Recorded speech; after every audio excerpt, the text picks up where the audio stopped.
نحمدہ ونصلی ونسلم علی رسولہ الکریم اما بعد فعن ابی ہریرہ رضی اللہ تعالی عنہ قال قال رسول اللہ صلی اللہ علیہ وسلم افضل الصیام بعد رمضان شہر اللہ المحرم وافضل الصلاة بعد الفریضۃ صلاة اللیل صدق النبی الامی الکریم۔ محترم سامعین، محرم الحرام کا مہینہ شروع ہونے والا ہے، تو محرم الحرام اسلامی سال کا یہ پہلا مہینہ ہے۔ اس کی فضیلت کیا ہے، اس کے اندر کون کون سی بدعات ہیں جو کی جاتی ہیں، اس کے اندر کون کون سے کام کرنے والے ہیں اور کون کون سے کام ہیں جن سے بچنا ہے، کس کام کی کتنی فضیلت ہے، اس کے متعلق انشاءاللہ ہم بات کریں گے۔ سب سے پہلے نمبر پر آج کے سبق میں جو بات ہم نے پڑھنی ہے، یہ اپنا ذہن بنائیں۔ قرآن بھی یہی ذہن دیتا ہے اور سنت بھی انسان کو یہی فکر دیتی ہے۔ یہ جو محرم الحرام کا مہینہ ہے نا، اس کی فضیلت اس وجہ سے نہیں ہے کہ حضرت حسین اس میں شہید ہوئے ہیں۔ یہ ہمارے اکثر پڑھے لکھے لوگوں کو بھی اس کا اشکال ہوتا ہے جی، وہ یہی سمجھتے ہیں کہ حضرت حسین چونکہ اس میں شہید ہوئے ہیں اس وجہ سے اس کو فضیلت ملی ہے۔ آپ ایک ہی بات یاد رکھیں، محرم الحرام کو فضیلت اس وجہ سے نہیں ملی کہ حضرت حسین اس میں شہید ہوئے ہیں، حضرت حسین کی شہادت کو درجہ زیادہ اس وجہ سے بلند مل گیا ہے کہ ان کی شہادت محرم کے مہینے میں ہے۔ محرم کا مہینہ جو ہے، جب سے اللہ نے اس کائنات کو پیدا کیا ہے اس دن سے ہی اللہ نے محرم کے مہینے کو عظمت والا بنایا ہے۔ چنانچہ نبی اکرم صلی اللہ علیہ وسلم کی ایک حدیث ہے جو بخاری میں بھی آتی ہے، مسلم شریف کے اندر بھی آتی ہے۔ رسول اللہ صلی اللہ علیہ وسلم نے فرمایا، جب اللہ نے آسمان اور زمین کو پیدا کیا اس وقت سے اللہ نے سال کے 12 مہینے مقرر کیے جی، اور ان میں سے 4 مہینے ایسے ہیں آپ نے فرمایا جو عزت اور حرمت والے مہینے ہیں۔ اس کے اندر لڑائی نہیں کرنی، جھگڑا نہیں کرنا، قتال نہیں کرنا، غلط کام نہیں کرنا، زیادہ سے زیادہ اس میں نیکیاں کرنی ہیں۔ ان میں 3 مہینے لگاتار ہیں جی، ذوالقعدہ، ذوالحجہ اور محرم، لگاتار اسی ترتیب میں ہیں جی، ذوالقعدہ، ذوالحجہ، یہ ذوالحجہ کا مہینہ ہے جو چل رہا ہے جی، اس کے بعد محرم ہے جی، یہ 3 مہینے لگاتار ہو گئے۔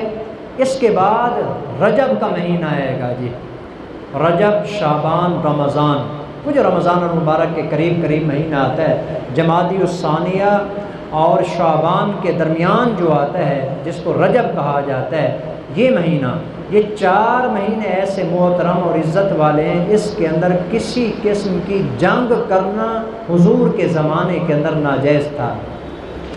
اس لیے یہ مہینہ شروع سے ہی فضیلت اور عظمت والا مہینہ ہے۔ چنانچہ اس کے اندر جو بہت سارے کام ہیں نا، میں آپ کو حدیث کے حوالے سے بتاؤں گا، اس دنیا میں جو بڑے بڑے کام ہیں جی، حتیٰ کہ آسمان کی تخلیق سے لے کر زمین کو پیدا کرنے تک، حضرت آدم علیہ السلام کو پیدا کرنے سے لے کر حضرت آدم علیہ السلام کے جنت میں داخل کرنے تک اور جنت سے زمین پر ان کو بھیجنے تک، جتنے بڑے بڑے عظیم الشان کام اس دنیا کے اندر ہوئے ہیں، یہ سارے کے سارے اللہ نے اس محرم کے مہینے میں فرمائے تھے۔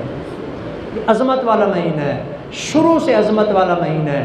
چنانچہ آج کے سبق کے اندر ایک بات حضرت ابو ہریرہ رضی اللہ تعالیٰ عنہ ارشاد فرماتے ہیں، رسول اللہ صلی اللہ علیہ وسلم سب سے زیادہ جو کام محرم کے مہینے میں کرتے تھے وہ کیا تھا؟ ابھی سے ہم نے اس کی تیاری کرنی ہے، اگر موقع ملے تو اس پر عمل کرنا چاہیے کہ نبی اکرم صلی اللہ علیہ وسلم نے فرمایا، افضل الصیام بعد رمضان، رمضان المبارک کے بعد سب سے زیادہ فضیلت والا روزہ کون سا ہے؟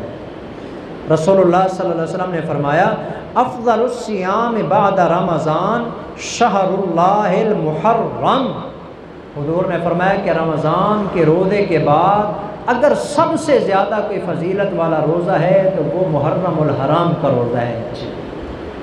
محرم الحرام کا روزہ جی، ایک شروع محرم کے روزے ہیں جی، اور ایک 10ویں محرم کا روزہ ہے جی۔ 10ویں محرم کے بارے میں ایک حدیث آ رہی ہے، وہاں انشاءاللہ میں آپ کو اس کے متعلق بتاؤں گا۔ رسول اللہ صلی اللہ علیہ وسلم نے اس کے بارے میں ارشاد فرمایا ہے کہ جو 10 محرم کا روزہ رکھتا ہے اللہ اس کو پورے سال کے روزوں کا اجر عطا فرماتے ہیں۔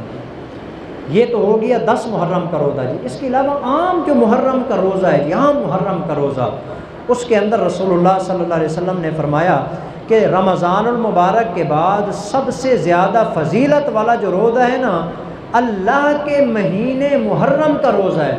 دیکھیں مہینے تو سارے ہی اللہ کے ہیں، اس نے بنائے ہیں، لیکن خاص طور پر محرم کی نسبت اللہ کے رسول صلی اللہ علیہ وسلم نے اللہ کی طرف کی ہے، اور فرمایا ہے کہ یہ محرم کا مہینہ وہ مہینہ ہے جو اللہ کا مہینہ ہے، اس کے اندر روزہ رکھنا سب سے زیادہ فضیلت والا ہے۔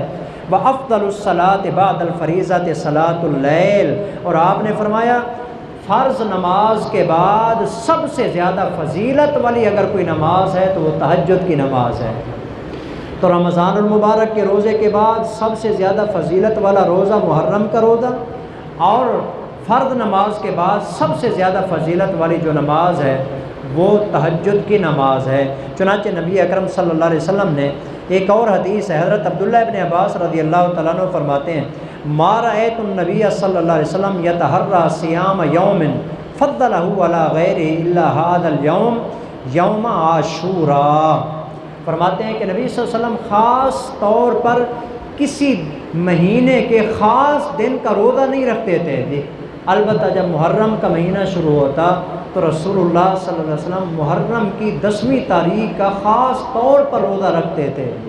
یہ آپ اسلام کی عادت تھی، بلکہ ایک حدیث میں آتا ہے، میں وہ حدیث کا حوالہ بھی آپ کو دے دیتا ہوں جی۔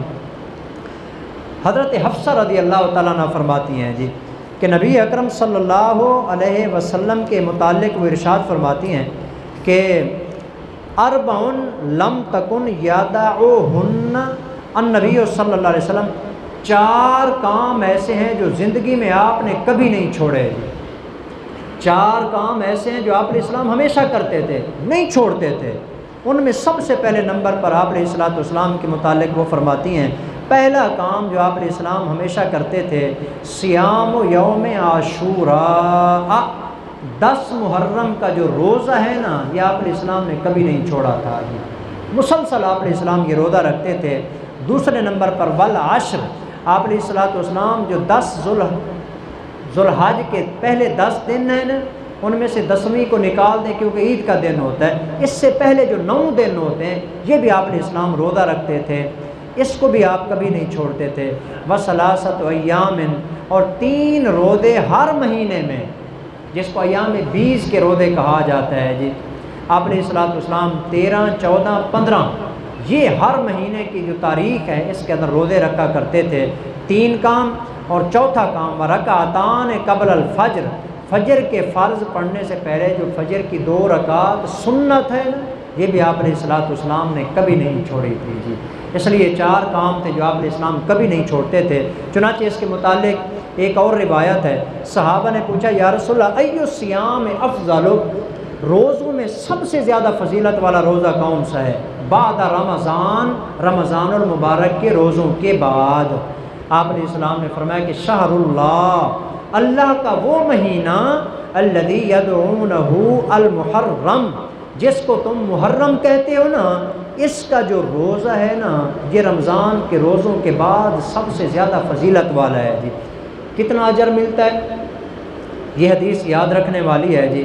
چنانچہ نبی اکرم صلی اللہ علیہ وسلم نے فرمایا من صام یوما من المحرم، جس نے محرم کا ایک روزہ رکھا جی، یہ پورا مہینہ مراد ہے جی، پورے مہینے میں جس نے ایک روزہ بھی محرم الحرام کا رکھ لیا فَلَهُ بِكُلِّ يَوْمٍ 30 يَوْمًا، اس کو ایک دن کا روزہ رکھنے کی وجہ سے اللہ پورے مہینے روزے رکھنے کا اجر عطا فرمائیں گے۔ رکھا ایک ہے لیکن اجر پورے مہینے کے برابر اللہ عطا فرمائیں گے۔ لیکن یاد رکھنا یہ 10ویں محرم کا روزہ چھوڑ کر ہے جی، ورنہ جو 10ویں محرم کا روزہ ہے اس کے رکھنے پر ایک مہینے کے برابر ثواب نہیں ملتا، بلکہ اس کا جو ثواب ہے وہ پورے سال کے روزوں کے برابر ہوتا ہے۔ تو آج کے سبق کے اندر جو بات ہم نے پڑھی ہے وہ یہ ہے کہ یہ محرم کا جو مہینہ ہے نا، جب سے دنیا بنی ہے اس وقت سے اللہ نے اس کو عظمت عطا فرما رکھی ہے، حضرت حسین کی وجہ سے اس کو عظمت نہیں ملی۔ اور دوسری بات ہم نے یہ پڑھی ہے، محرم کے اندر جو کرنے والے کام ہیں نا، ان میں سب سے پہلے نمبر پہ کرنے والا کام یہ ہے کہ اس میں کثرت کے ساتھ روزے رکھے جائیں۔ اللہ ہم سب کو عمل کی توفیق عطا فرمائے۔ وما علینا الا البلاغ۔